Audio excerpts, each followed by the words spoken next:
Hey folks, it's Chris. I'm a horticulture educator with University of Illinois Extension, and kind of like everybody else right now, I am stuck at home for the foreseeable future.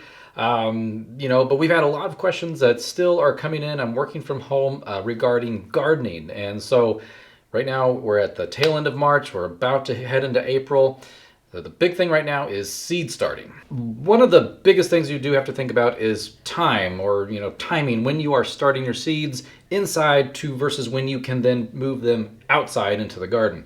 So to get the details on timing, when to start things inside and then when to move them outside, your seed packet should tell you. Now, I do know that there are times where you go to buy seed and you literally get like a name and a picture of the crop.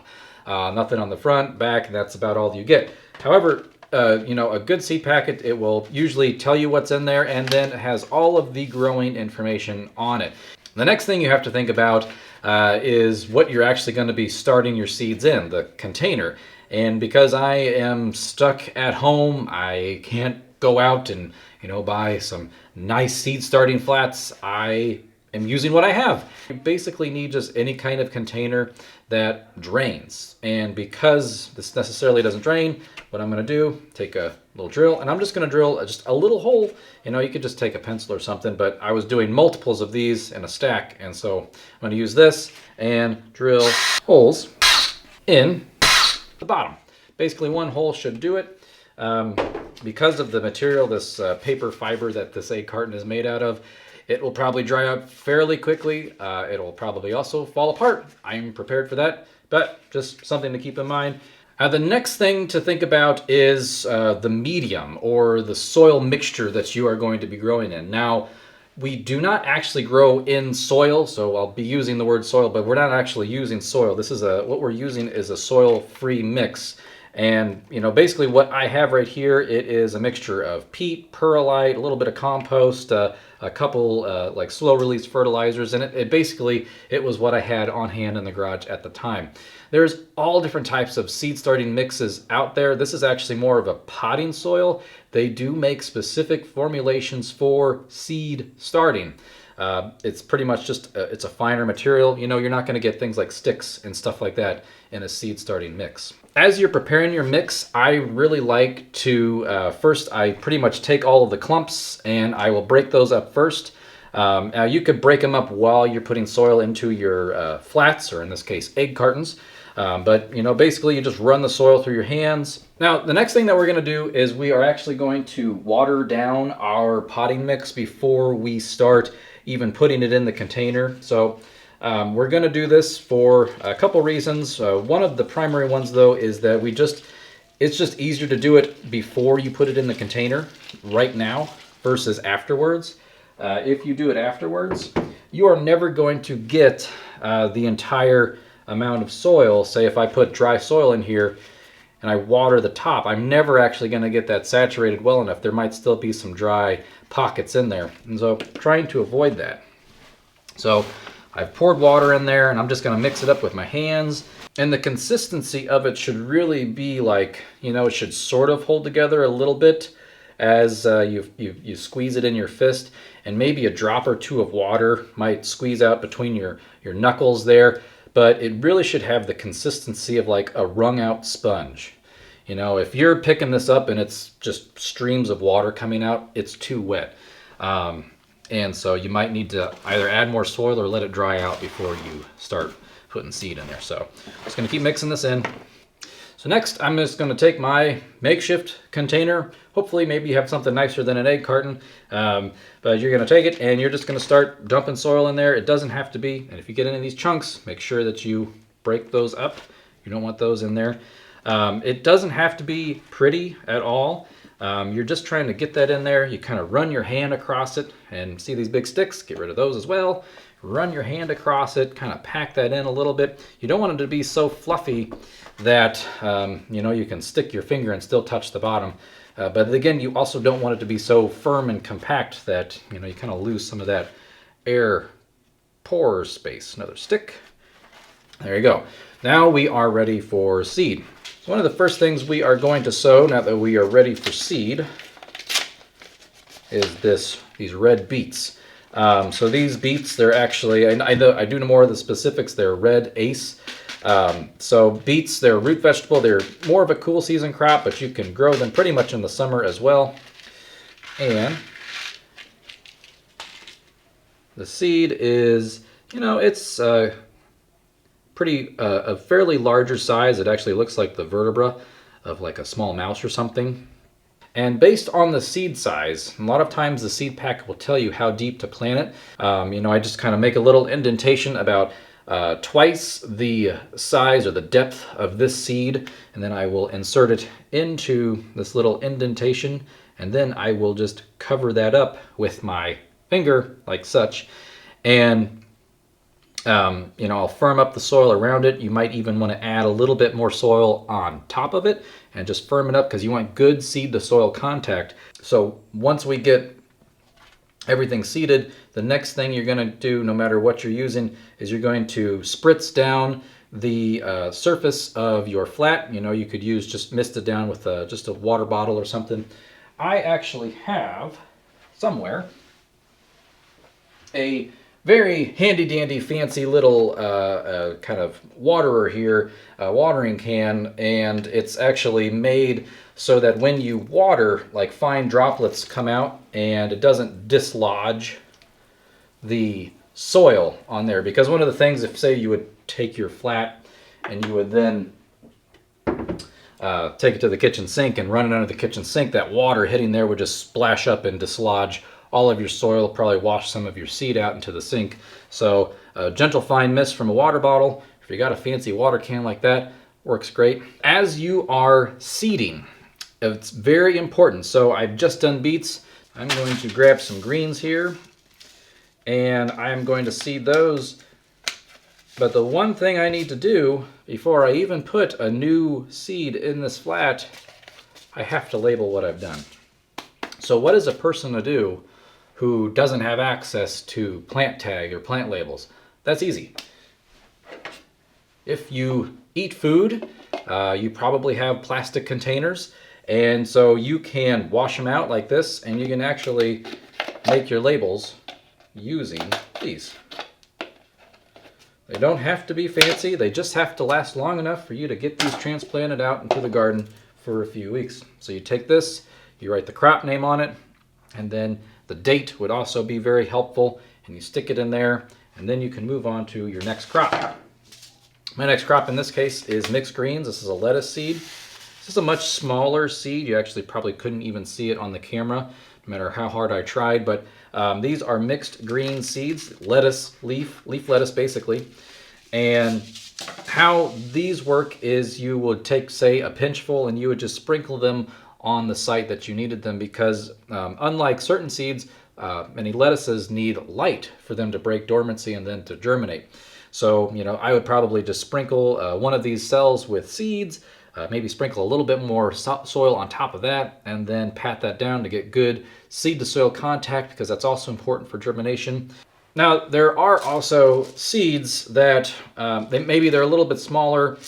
Sometimes, I'm thinking about carrots. Carrots are very small seeds, so usually, kind of like lettuce, you just take a pinch of them and you sprinkle them out on the ground. But some of the seed suppliers have what's called pelletize them. So they take a single seed and they coat them in like like a clay coating, so that way individual seeds are much larger. Usually this is for like if you're using a seeder, it can then separate them out and plant them in their individual spots at more of a controlled rate. But the other thing I love about pelletized seed, especially if it's a smaller seed typically, is it's much easier to handle. And so, for my hands, or especially for my kids' hands, trying to manipulate the tiny seeds can be a challenge. So the pelletized seed can be a huge added benefit. So if you're shopping around for seeds and you can order them online, or maybe you have them locally, and if it's a small seed, I would look for pelletized, even though it's a little bit more expensive than just plain seed. So now that we have everything seeded, we have our red ace beets in our makeshift flat right here, we are going to take them to the germination rack, which is sounds way fancier than what it actually is. Here we have our makeshift seed starting rack. It's actually just some shelving that we had lying around that we didn't quite have all the pieces and parts to put it back together, but we figured it out. And so in terms of the different components of this, obviously we do have artificial lighting.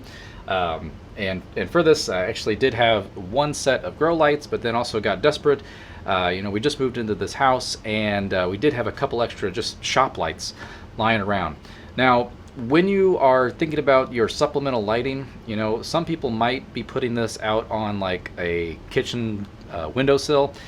That works fine for some crops that don't need much light, some certain herbs and different types of leaf lettuces and the like. But for a lot of like our summer vegetables, like tomatoes, it really does need some type of supplemental light. That windowsill is just, it's not going to cut it. So what we do before really I even have my flat sown with seeds is I have the lights ready. I have them set on a 12-hour timer. So for right now they're on 12 hours, and then once I start to see germination, I'll probably bump that to 16 hours. But I'm going to have the lights ready to go because I don't want to be fumbling around with lights while I'm getting germination, and my seeds or my new seedlings need light immediately. So the lights are set up, the rack's ready to go. In order for good light quality, you can notice that the light fixture is not that far away from the top of my seeding flat. And that's because I want to make sure that I'm getting as much light to them as possible. And that means that you have to use some type of a cool white fluorescent bulb. There's also some of the new LED technology out there that a lot of folks are using now. That would be great. I just didn't have any at my house when I was making this. So, the shop lights work well. They put out a little bit of heat, but I can still touch the bulb, so I know that it's not going to burn the tops of my plants. It's not going to put out too much heat. So what I'm going to do in terms of temperature also is I have a heat mat down here. Now this heat mat, there's all different types, and the manufacturer should have instructions on how to use this safely. For this one specifically, you're not supposed to get them wet, so I have to make sure to have a flat. Now there are no drainage holes in this flat, so that when I water this seedlings, my beets right here, I'm going to sit in here, when I water those, that way no water is going to go down onto my heating mat and potentially cause some type of a fire or short circuit, something in my house. I don't want that to happen. So you could do, if you don't have a heating mat, that's fine. Some folks will put it on like a dryer. I know some folks will put their flats on top of their refrigerator. Just please, no matter what you do, be safe. Don't do anything foolish, like putting it on top of a radiator or something, and then it just melts or catches fire. Now that I have my flat in here, it's on the heat mat, it's got the light is all set up and ready to go. Now I'm just waiting for germination. And to do that, I really want to keep the humidity up where this is at. And so, sometimes folks will, there's like specific humidity plastic domes that you can put over top of this. You could just use saran wrap or tinfoil even, just something to seal in the top to keep the humidity up. But once you get germination, once you start seeing those seeds germinate in the little seedlings poking out of the soil, remove that humidity dome, and that's when we want to get some airflow, some air circulation through here. I know some growers and some landscape companies, some nurseries, they will actually have fans, maybe not necessarily directed on their seedlings, but they will be aimed maybe over top of them so that you get good airflow, and that way the air is not stagnant and you don't get like fungal issues that might be popping up with your plants. The other reason I've heard that growers will direct a fan towards their seedlings is because the action of the wind kind of moving it around mimics what they might be experiencing out inside, and that allows them to be a little bit more tougher when we go to harden them off to plant them out in the garden. So one tip when watering, once you start getting germination, is you can do overhead watering if you have like one of the nice watering cans like I showed before. But another really good technique is to do bottom watering. So you actually don't water from the top, you actually will fill the flat that they're in. You'll fill that with a little bit of water and allow the water to then absorb up into the soil. And that's a really good way to water. It doesn't keep that top layer of soil too wet or damage the seedling in any way. And if you have any excess water, you do not want your seedlings to be sitting in water also. Make sure that you drain off any excess water that might be sitting in the bottom of that flat. As you can see, we finished doing all of our seeding of our vegetables. We have several flats going here. I actually found some peat little cell packs here in my basement, and so we have all of those seeded along with the egg cartons. And yep, we're gonna pretty much cover them with plastic. As you can see here, we have some plastic film that we'll cover them with, keep the humidity up. We have our heat mats going underneath, and plus our light fixtures do provide a little bit of extra heat as well. Once we get germination, we are going to then remove the heat mats. We're going to remove the plastic film because while the extra heat for germination is nice, it does help with that. Once the plants are up and growing, the extra heat, the bottom heat, can stress them out, can damage the root system. So we're going to remove the bottom heat once we see the plants begin to emerge. We're going to take the plastic film off once we start to see germination occur. And that way we can get some airflow movement. We can keep the temperatures down a little bit so that the plants don't just explode in growth and take off too fast. And we can control and regulate our temperatures and our airflow a little bit better. So that was just the basics on seed starting. I know probably was a lot of information, but there is a lot more to consider when starting seeds. But I mean, for the most part, seed starting is pretty simple.